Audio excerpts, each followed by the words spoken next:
Hey there, beautiful humans. Welcome back to the StacyM Show. I am your host, Stacy Munzenberger, your mindset disruptor, mum, lawyer, clinical hypnotherapist, and all the other things. But today I want to talk to you about something that has been on my mind this week.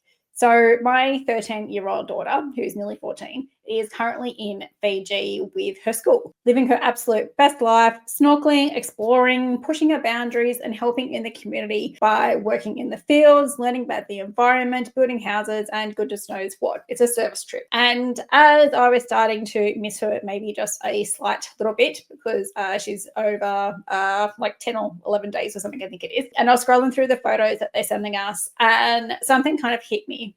And it was, how many opportunities am I saying no to because of fear or comfort zones, or that little voice in my head that's saying, but what if? So here's the thing. While my daughter is out there saying yes to an adventure, yes to experiences, yes to growth, and I know that she doesn't quite have the responsibilities that an adult has, but I realize that perhaps unconsciously I've been saying no to opportunities in my own life. And I probably bet that you have too. So today I thought I would dive deep into the opportunities you may be rejecting before you've given it some consideration or before you even realize it. So because here's what I know from going through with working with so many different people. The biggest regrets aren't about the risks we took. It's usually about the chance that we never gave ourselves. So the risk that we didn't take for whatever reason, usually is because of fear, and it's the unfamiliar. So we are more scared about what that failure could be than what the great result could be from that. And to get a little bit vulnerable for a moment, I suppose, when my daughter's school announced the Fiji trip, I did ask her. My first instinct was, not quite sure. But, I was pretty confident that the school would have been, handling it like above board and it was all going to be fine. So we got things to consider, like the cost, the distance, what happens if something happens. It's only a 4-hour flight, but, it's not like we can drive there and pick her up or anything. Just kind of all the mum stuff, right? And it's probably dad stuff too, but I'm not a dad, I'm only a mum. So, but then I'm like, I was about to let my concern rob her of an incredible opportunity, and she wanted to do it. So it's not like we forced her to go do it. She wanted to go do it. So she's now like 3,000 kilometers away or something, and she is hopefully having the best time of her life. How many times do we say no to opportunities because we're focused on what could go wrong instead of what could go amazingly right? That is what we are programmed for. Not what can go right, what's going to go wrong. And the thing is, I know this personally. So had I've not taken the chance and gone out on my own to start my first legal practice nearly 10 years ago, I wouldn't be where I am today. Had I listened to the person who said I was too dumb, I wouldn't be here either. And I wouldn't be talking to you right now. If I didn't go out on a punt and start the podcast 12 months ago, I wouldn't be here either. So I play a lot of what I do down, but when I kind of think about it, I have done quite a bit, but there's definitely things I've been saying no to because, that fear is creeping in. But, that leap into starting your own business, or for me, my own legal practice, was terrifying. I remember sitting in the car going, holy crap, when am I going to get paid again? Like, that was where I first went. People had questioned it. Someone told me I wasn't smart enough.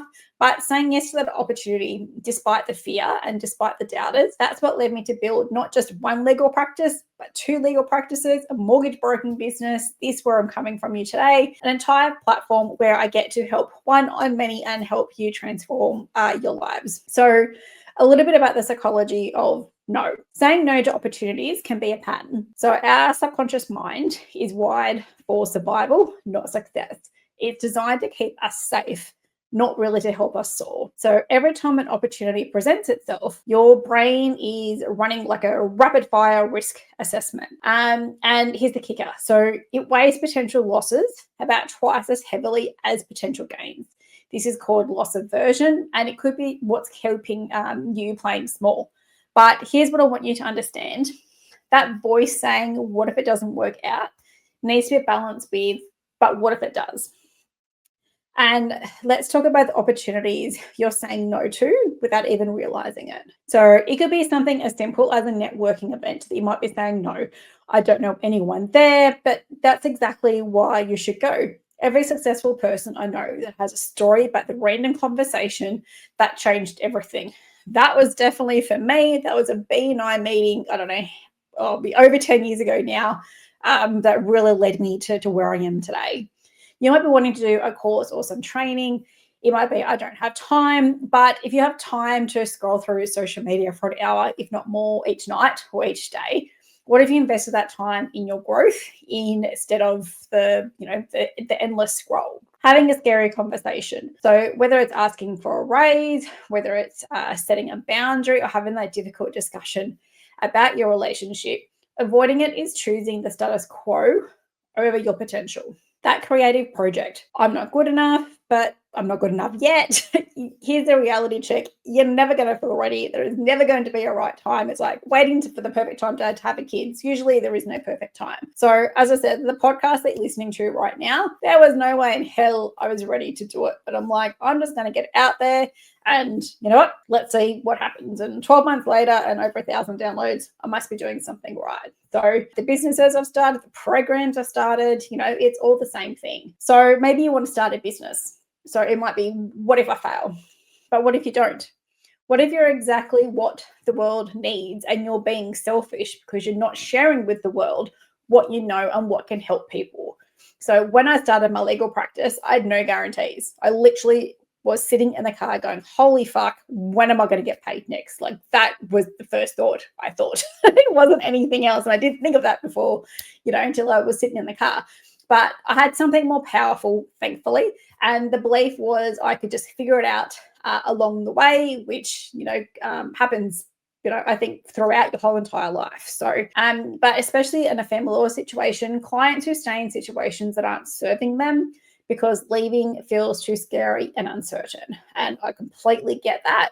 But here's what I want to tell you. If this is you, the cost of staying the same often exceeds the cost of change. So yes, divorce or separating is challenging. Yes, starting over is scary. But staying in a relationship that is slowly killing your spirit, that is not safety. That is a slow death. And there are so many different things that can come from that, from resentment to mental health concerns to absolutely everything. So a reframe is not something that's going to happen overnight, but something I want you to consider. So instead of asking yourself, what if this doesn't work? Flip that a little bit. So ask the question, what if this is exactly what I need? What if this opportunity is here because I'm ready for it? What if saying yes to this changes everything? What if the person who doubted me was wrong? And chances are that person is probably not worth even associating with, but your brain will somehow find evidence for whatever question you ask it. So just ask better questions and ask it on the flip side. So from what, possibly the great things that can happen, the typical pros and cons list, because I can guarantee you the pros are probably going to be better than the cons. So I'm going to call this the Fiji principle, named after obviously Lil, who is living it up in Fiji at the moment. But every opportunity that you say yes to creates space for more opportunities to find you. This is whether you're in business or not. It applies to everybody. Whether you say yes to that networking event, that you might meet somebody there that introduces you to somebody else, which is exactly what happened to me when I started my legal practice. So had that conversation not have taken place, I'd say there's a fair chance I wouldn't be here today. When you say yes to that course, you'll gain skills that open doors to, things that you didn't even know existed. When you say yes to starting your own business, yes, it's not all fun and games and rainbows and unicorns, but you discover that you have capabilities that you never knew you had. When you say yes to that difficult conversation, you create space for a deeper connection or a necessary change. So here's what I'd like you to do right now, and right now, not like next week now. So while you're listening to this, I want you to think of just one opportunity you've been saying no to. So maybe it's sitting in your inbox. Maybe it's a conversation that you have been avoiding. Maybe it's a dream that you've been dismissing because somebody told you that you couldn't have it or it wasn't worth doing or whatever. Now, instead of listing all the reasons why you can't, I want you to list 3 reasons why you should, 3 potential positive outcomes, 3 ways that this could move your life forward. And then here's the crucial part: take one small action towards that yes before the day is over. If you listen to this at 12 o'clock at night or 11 o'clock at night, I give you permission to do it the next day. But it could be something like sending an email. It may be sending a text, making a phone call, filling out an application, booking a consultation, proving that doubter wrong. So something I did for me is I filled out a consultation form to get my nose looked at because I've been complaining about it for years. I had delayed it because I've watched too many episodes of Botched, but I finally have submitted a paperwork to get a consultation with my nose so I can breathe. But so that is what I have done this week. But beautiful humans, life is not a dress rehearsal. You get one life. That's it. While Lil is out there collecting memories and building confidence and gaining skills in Fiji, that reminds me that we all have our own Fiji waiting for us. The question is, are you going to say yes to it? Your future self is counting on the decisions that you make today. Where you are today is a result of the decisions that you have made in the past. If you're not happy where you are, what got you here is probably not going to get you there. So you need to work out whether, what's going to move you forward for that. Don't let fear make those decisions for you, because it's probably going to win the majority of the time. And definitely don't let somebody else's limiting belief about what you're capable of make those decisions for you. The caveat to this is I don't want you to do something that isn't aligned with your values, or something that you genuinely do not want to do,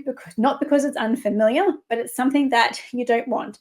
Somebody might have told you that you should go out of business. Maybe that is something that you literally do not want to do. So I'm not saying go out and do something that you don't want to do. I don't want you going out and saying yes to everything as well, because we are all busy humans as it is, and that will lead to burnout. Just start with one thing, just start with that one step, and just keep putting the next step in front of the other and see where that goes. This episode resonated with you, please share it with someone who needs to hear it. And remember, if you're going through a separation or a divorce, you don't have to navigate it alone. Please check out my Empowered Separation program, because sometimes the scariest yes leads to the most new, beautiful beginning. So until next time, keep disrupting those limiting beliefs and say yes to your extraordinary life. And if you have taken that step, please reach out, whether it's on social media or email or whatever. I would love to hear what that step was and what the result was. So enjoy the rest of your day. Thanks for tuning in again, and I'll catch you next time. See ya.